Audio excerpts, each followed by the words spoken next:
I was listening to this tape Richard Christie made. He called the Public Access Show, and I guess they're so desperate for phone callers, they ignore the fact that he's saying the word cunt. Just check this out. This will make you laugh. This is a legal rights show. Okay, now we'll take another call. Hello? Hi, how are you gentlemen tonight? Thanks for taking my call. Sure, what's your question? I had a question about landlord liability as far as injuries in the apartment go. Because what happened is, in my situation, I have a shower that for about 6 months I've had virtually no cold water in my shower.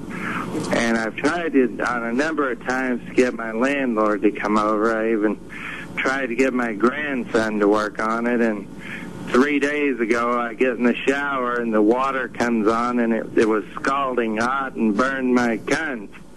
And I don't know if the landlord's responsible or if I have any legal rights for this. Well, look, can I ask a couple of questions? You said there was no cold water at all? No. So it's not a question of the cold water being there, but you have what they call surges, which means somebody in the same line flushes the toilet and you're in the shower and all of a sudden it's scalding. Yes. So your problem is there's no cold water at all.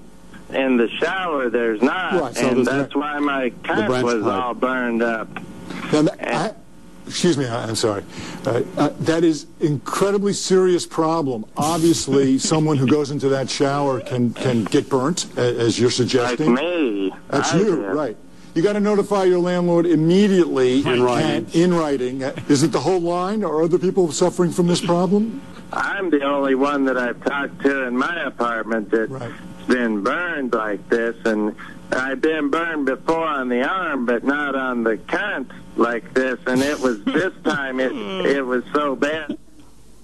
Well, it's entirely unacceptable, and you need to contact your landlord immediately about it. She might want to talk to her upstairs neighbors and her downstairs neighbors. They might have the same problem. That's right. And now we'll take another call. Hello? Hi. Hi, you're on the air. How you doing? Okay, you have a question. Yes, I do. I have an issue with my landlord. All right. Well, I have central air conditioning in my house, in my apartment, and it's not regulated by me. It's regulated by my landlord. Right. And he adjusts the temperature, and it's freezing in here, and I want to know what I could do to reach this guy.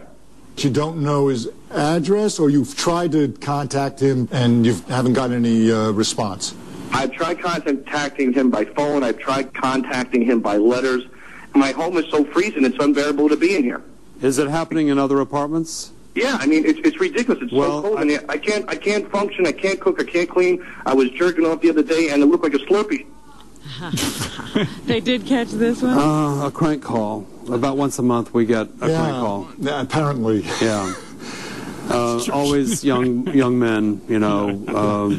Young straight men. We've never had a woman do a crank call. Yeah. Okay. That says something about men. It certainly does. It certainly does. And now we'll take another call. Hopefully not a crank call. Except for the one that burnt their cunt.